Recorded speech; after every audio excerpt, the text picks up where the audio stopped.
గణపతిగం అవామహే కవిం కవీనాముపమస్త్రవస్తమం జ్యేష్ఠరాజం బ్రహ్మణాం బ్రహ్మణస్పదః శృణ్వన్నోతివేదసాదనం.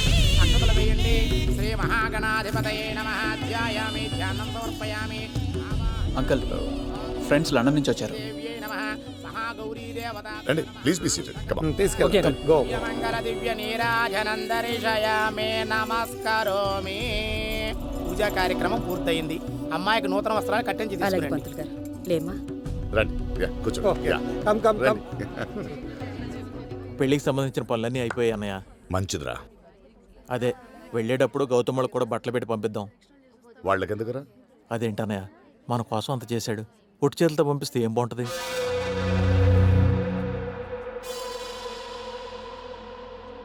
యాండి, తీర్థం తీసుకోండి. ఇలా ఖాళీగా నించోపోతే వెళ్ళి ప్రదక్షిణలు చేయొచ్చు కదా, మీ కూతురికి మంచి జరగాలని. నా కూతురికి ఇంకేం మంచి జరగాలి అనుకున్నట్టే తన పెళ్లి జరుగుతుంటే I'm a successful father. Me success లో సగ భాగం గౌతమ్కి కూడా ఉంది. పదండి.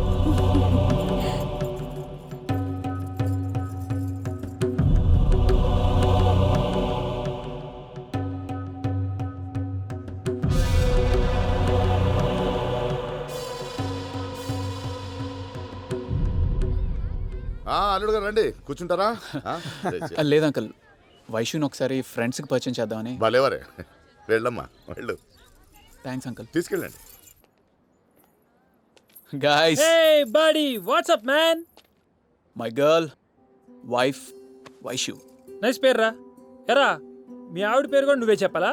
తను మాతో మాట్లాడదా? అలాంటిది ఏం లేదురా. Vaishu, meet my friends. Hi. Hi. Me wife మాత్రం 16 ఏళ్ళ తెలుగమ్మేలాగుందిరా. ఈ looks like an Angel man. Thanks రా. పరిచయం ఎక్కడ చేస్తుంటే తన లుక్స్ మాత్రం ఎక్కడో ఉన్నాయి.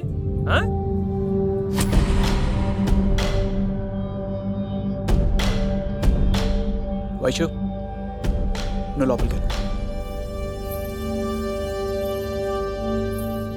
యూరో లాటరీ రా. Come on buddy, you are too lucky. దేనికి? Your wife too sexy man. ఇలాంటి వైఫ్ కనుక నాకు దొరికితే డే అండ్ నైట్ పండగరా. స్టాప్ ఇట్ రా.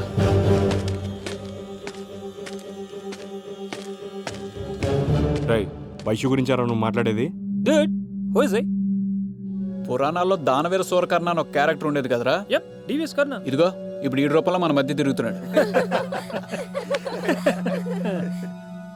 ఏ, నా వైఫ్ సెక్సీగా ఉందంటే నీకేంట్రా ప్రాబ్లం? పెళ్ళాన్ని మొగుడు మాత్రమే సెక్సీగా చూడాలరా, ఊరోళ్ళందరూ కాదు.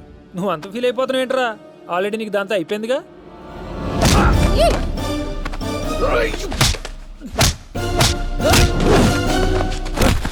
సంవత్సరంలో 2 నెలలు ఫ్యామిలీ అంతా వచ్చి లండన్ లో ఉండిపోతామంటే బయట రవి గౌతమ్ కొట్టుకుంటున్నారంట. రై, ప్రేమించాడు, వదిలేమంటే వదిలేశాడు, రమ్మంటే వచ్చాడని కొద్దివాళ్ళ కనిపిస్తాను రా. దాని బాబు నా దగ్గర సంతోషంగా ఉన్నదంటే వదిలేశాను రా. ఇప్పుడు చెప్తున్నాను విను, అది ఎప్పుడైనా సంతోషంగా లేదని తెలిస్తే దానికి పెళ్ళై పిల్లలున్నా సరే వచ్చి తీసుకొచ్చేస్తాను.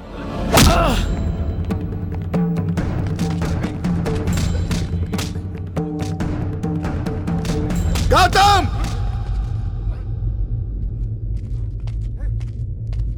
రండి సార్, ఇక్కడ ఎవరికి వైషు వెళ్ళి తెలియట్లేదు సార్. చెత్త చెత్త కామెంట్ చేస్తారు. అది కాదు. ఏం ట్రై చేస్తున్నారా నువ్వు? నా పర్మిషన్ లేకుండా నా ఫ్యామిలీ మెంబర్స్ని కలవడం, వాడిని ఇంప్రెస్ చేయడానికి ట్రై చేయడం. ఈ జన్మలో నీ ముఖం చూడకూడదు అనుకున్నాను రా. కానీ వాడి నాన్న పిలువమనగానే ఎందుకు పిలిచానో తెలుసా? నిన్ను ప్రేమించిన దరిద్రానికి నా కూతురికి ఎప్పటికైనా ఇలాంటి పరిస్థితి రావచ్చు. పెళ్లికి ముందే క్లియర్ చేయాల్సిన బాధ్యత తండ్రిగా నాకుంది కాబట్టి ఇష్టం లేకపోయినా పిలిపించుకున్నాను. కష్టమైన కళ్ళము తిప్పుకున్నాను. ఇంకా నన్ను రచ్చగొట్టకు. ప్రేమంటే ఏంటో తెలుసారా నీకు? మాయ మాటలు చెప్తూ వెకిలి వేషాలేస్తూ అమ్మాయిల వెనకాల తిరగడం కాదు ప్రేమంటే. మనం బయటికి వెళ్ళినప్పుడు నాకేం జరిగినా పర్వాలేదు, నా భార్యకు నా కుటుంబం మొత్తం ఉందన్న భరోసా ఉంటుంది కదా, అది ప్రేమంటే. అది నీ దగ్గర లేదు. నీకు అసలు వయసునే కాదు, ఎవరిని ప్రేమించే అర్హత లేదు. సారీ బాబు, ఈ బదవ చేసిన తప్పకి నేను సారీ చెప్తున్నాను. Sorry, sorry everybody.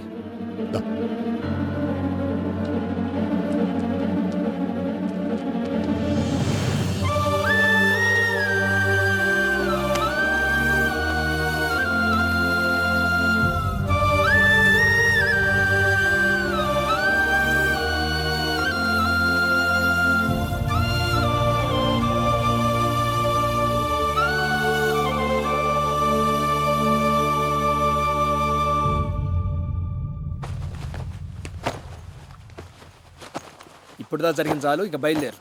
వయసుకు మంచి జరగాలని ఇక్కడ దా తెచ్చుకున్నావు. అన్నీ మూసుకొని లేపుకెళ్ళిపోయి ఉంటే సరిపోయేది. అయినా ఏంటి అతను నోటికి ఎంత మాటస్తాను తనడం, చెయ్యి కొట్టడం ఏం బాలేదు. రేయ్, ఇవన్నీ భరించే శక్తి నీకున్నా ఫ్రెండ్స్గా చూసి తట్టుకుని ఓపిక మాకు లేదురా. వయసు నీకు ఎలాగూ లేదు, ఇది కన్ఫర్మ్. మేమన్నా కావాలనుకుంటే మాతో బయలుదేరు. పదండ్రా.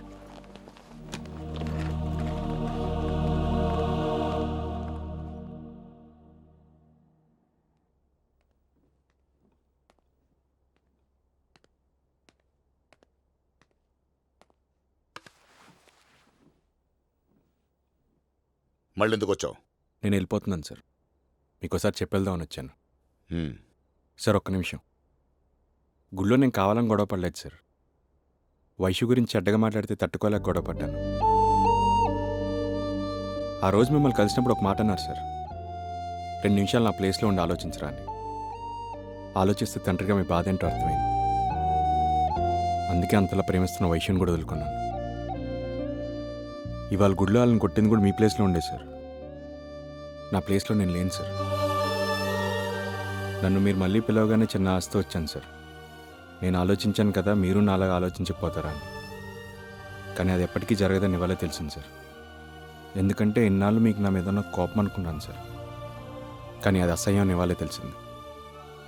కోపం అయితే తగ్గిపోతుంది, కానీ అసహ్యం పెరుగుతుందే తప్ప తగ్గదు సార్. నేను పుట్టినప్పటి నుంచి ఏ ఎఫెక్షన్స్ రిలేషన్స్ తెలియకుండా పెరిగాను సార్. అందుకే పెద్ద ఫ్యామిలీ అమ్మాయిని చేసుకుంటే అవన్నీ దొరుకుతాయని ఆశపడ్డాను. కానీ నా ఆలోచన నా ప్రేమను నాకు దూరం చేసేస్తుందని అప్పుడు నాకు తెలియదు సార్. చిన్నప్పటి నుంచి నేను చాలామందిని కొట్టాను, నన్ను చాలామంది కొట్టారు. నాకెప్పుడు ఏం అనిపించలేదు సార్. ఎందుకో మీరు కొట్టిన దగ్గర నుంచి బాగా ఏడుపు వస్తుంది సార్.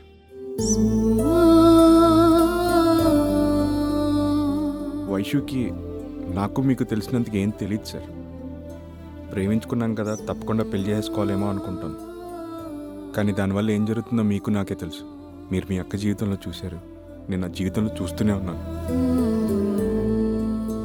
వైషు మనకు మాట అడిగింది సార్, మర్చిపోగలవా అని. తనే నా జీవితం అయినప్పుడు ఎలా మర్చిపోగలను సార్? నేను పోయేటప్పుడు నా చుట్టూ నలుగురు లేకపోతే నా తప్పు అవుతుంది, కానీ పుట్టేటప్పుడు లేకపోతే నా తప్పు ఎలా అవుతుంది సార్? కనీసం ఇది చెప్పుకునే అవకాశం కూడా మీరు నాకు ఇవ్వలేదు. వైషు నన్ను క్షమించమని చెప్పండి సార్.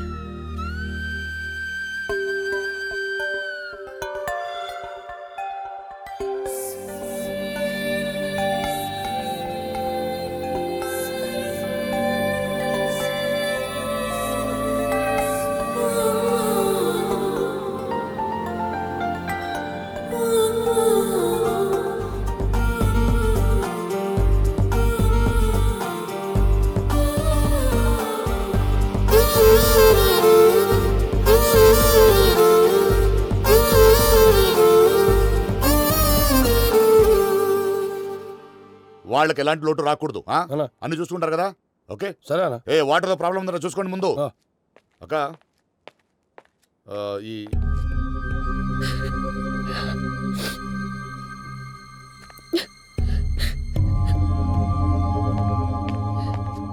ఎందుకు ఏడుస్తున్నావు ఇప్పుడు? ఎందుకు ఏడుస్తున్నావు? చెప్పక్క దీనికి. నేను చూసిన క్వాడ్లో ఏం తక్కువ? ఇదంతా దాని మంచిగా శని పోయాలని సంతోషించక ఇంకా ప్లీజ్ నాన్న, ప్లీజ్. ఏడవటం కాకపోతే జీవితంలో ఇంకేం మిగిలింది? నన్ను ప్రేమించిన పాపానికి వాడు పడింది చాలు. వాడి కోసం నా మీద అరుస్తున్నావా? ఏముందా వాడిలో? ఏముందా? మీ దగ్గర ఏముంది? ప్రేమేగా.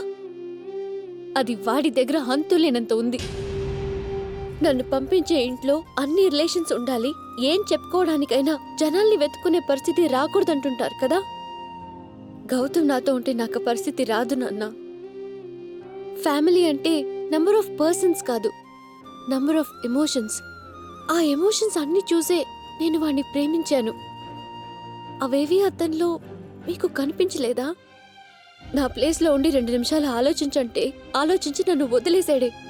అప్పుడు మీకు అతనిలో ఒక తండ్రి కనిపించలేదా? నా కూతురు పెళ్లి ప్రాబ్లంలో ఉంది, నువ్వు రావాలంటే వచ్చి మీరెంత అవమానించినా ఆ బాధనంతా దిగమింగుకుని నవ్వుతూ తిరిగేడే. అప్పుడు మీకు అతనిలో ఒక మంచి ఫ్రెండ్ కనిపించలేదా? నన్ను లేపుకెళ్ళిపోరా, తర్వాత అన్ని సర్దుకుంటాయంటే నాకు కావాల్సింది సర్దుకుపోయే రిలేషన్స్ కాదు అని నన్ను ఆపి ఈ పెళ్లిపేటల వరకు తీసుకొచ్చాడే. అప్పుడు మీకు అతనిలో కుటుంబం గురించి ఆలోచించే ఓ పెద్ద మనిషి కనిపించలేదా? గుళ్ళో అంతమంది ముందు అతనికి ఏవి కాని మీరు కొడితే తలదించుకుని నిలబడ్డాడే. అప్పుడు మీకు అతనిలో తండ్రి చేతిలో దెబ్బలు తిన్న కొడుకు కనిపించలేదా? సరే, ఇవన్నీ మీకు వాడిలో కనిపించలేదు. మీరన్నదే కరెక్ట్. ఒక అమ్మాయి సంతోషంగా బతకడానికి పెద్ద కుటుంబం ఒక్కటే కారణమైతే, అమ్మా, నీ పెళ్ళైనప్పటినుంచి నీ బాధ, సంతోషం, సుఖం, దుఃఖం ఇవన్నీ నాన్నతో పంచుకున్నావా? లేదా నాతోనో, బాబాయ్తోనో, పిన్నితోనో, అత్తతోనో పంచుకున్నావా? ఎంతసేపు మా అక్క సంతోషంగా లేదు, మా అక్క సంతోషంగా లేదు అంటుంటావు. మీ అక్క సంతోషంగా లేనిది మంచి భర్త దొరకనాన్నా, పెద్ద కుటుంబం లేక కాదు. గుండెల్లో పెట్టి చూసుకునే భర్తుంటే గుళ్ళో దేవుణ్ణి కూడా మర్చిపోతారు నాన్న. మా ఆడాళ్ళు పాపం వాడు అడిగాడు నాన్న. నాతో పాటు నా ఫ్యామిలీ కూడా కావాలన్నాడు. తప్ప నాన్న అది? ఇక్కడ మిస్ అయింది నేను వాడే కాదు నాన్న, మనం ఒక మంచి మనిషిని మిస్ అయ్యాం. ఆంధ్రప్రదేశ్లో గడపకు అమ్మాయి ఉంది నాన్న. అన్నదమ్ములు కోపడతారని, అమ్మా నాన్నలు బాధపడతారని ఇష్టం లేని పెళ్లిళ్ళు చేసుకుని నటిస్తూ బతికేస్తున్నవాళ్ళు. నేను వారిలా బతికేస్తాను నాన్న. గౌతమ్తో అన్నా, నీకిష్టం లేకుండా పెళ్లి చేసుకుంటే అనాథం చేసుకోమని. ఇప్పుడు నిజంగానే నువ్వు నన్ను అనాథం చేసి పెళ్లి చేస్తున్నావు. చివరిగా ఒక్క మాట నాన్న, ఒక అమ్మాయి శరీరంతో కాపురం చేస్తే సుఖంగా ఉంటుంది, మనసుతో కాపురం చేస్తే సంతోషంగా ఉంటుంది. మీ కూతురు ఎలా ఉండాలో నువ్వే నిర్ణయించుకో.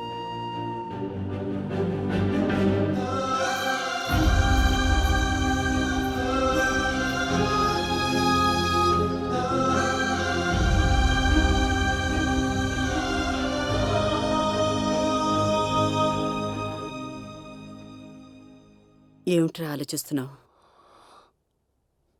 తప్పు చేశానాక పిల్లల్ని ప్రేమించడం తప్పు కాదురా, కానీ ఆ ప్రేమ వాళ్ళ ప్రేమల్ని, ఇష్టాల్ని మింగేసంతగా ఉండడం కరెక్ట్ కాదురా.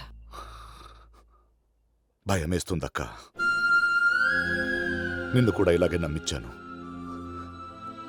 కానీ ఎన్ని సాధించినా, ఎంత సంపాదించినా జీవితంలో ఏదో బాధ. అక్కడక్క ఎన్ని కష్టాలు పడుతుందో, ఎన్ని బాధలు పడుతుందో అన్న భయం నీకు తెలియదక్క. అన్ని కష్టాలు పడుతున్నామే అనుకుంటారు ఆడవాళ్ళు. కానీ మీరు కష్టాలు పడుతున్న విషయం తెలిసి తట్టుకోవడం ఏ తమ్ముడికైనా, అన్నయ్యకైనా, తండ్రికైనా నరకం అని నీకు తెలియదక్క. అందుకే వాడి ప్రేమలో నిజాయితీ ఉన్నా ఒప్పుకోలేకపోయాను.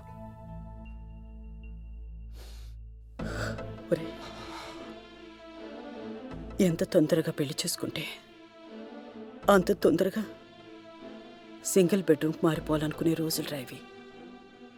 అలాంటిది పెళ్ళైన తర్వాత అత్తమామల్ని అమ్మా నాన్నలుగా, బావమరిదల్ని అన్నతమ్ములుగా, మరదల్ని చెల్లెళ్ళుగా, ఆ అమ్మాయి కుటుంబాన్ని తన కుటుంబంగా చూసుకుందాం అనుకునేవాళ్ళు ఎంతమంది ఉంటారా? ఇంకేం ఆలోచించకరా, వాడు బంగారం. ఈ టైంలో బాగుంటుందా అని. ఒరే, ఇప్పుడు ఆలోచించాల్సింది టైం గురించి కాదురా, నీ కూతురు జీవితం గురించి. పోరా.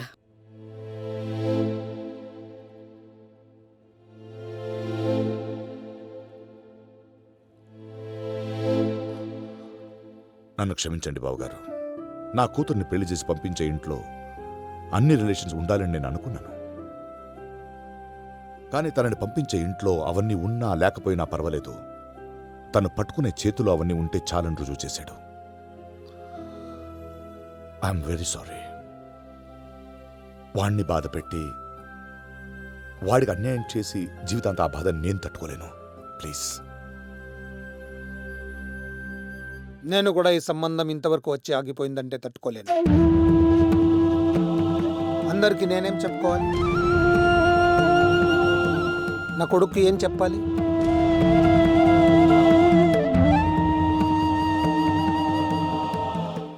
This is last and final call for the passengers traveling to the Newark by Emirates Airlines. Flight number 8101.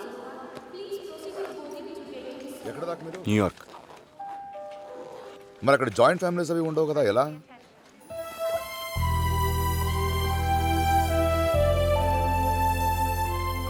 రే, 2 నిమిషాలు నా ప్లేస్లో ఉండి ఆలోచించరా అంటే ఆలోచించి నా కూతుర్ని వదిలేసి వెళ్ళిపోయావు. నువ్వు వచ్చేసిన తర్వాత నీ ప్లేస్లో ఉండి ఆలోచించడం మొదలుపెట్టాను. 2 సెకండ్లు కూడా ఉండలేకపోయాను రా. అంత భయంకరంగా ఉంది. ఎలా తట్టుకున్నావురా? ఆశపడ్డం నిరాశపడ్డం అంతలోనే సర్దుకుపోవడం చిన్నప్పటి నుంచి అలవాటైపోయింది సార్.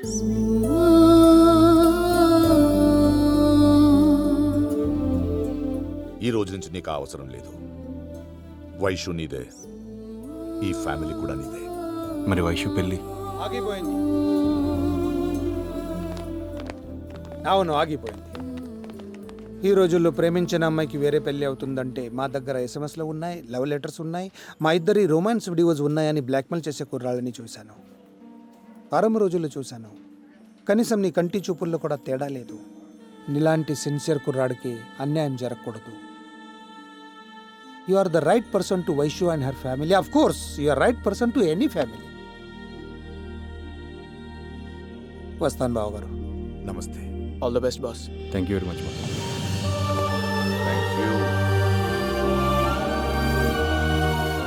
రా, ఇప్పుడు వెళ్ళి వైష్ణుని కన్విన్స్ చేయాలి. నీ మీద నా మీద చాలా కోపంగా ఉంది. ఏదో రకంగా మీరే కన్విన్స్ చేయండి. నన్ను చేయలే.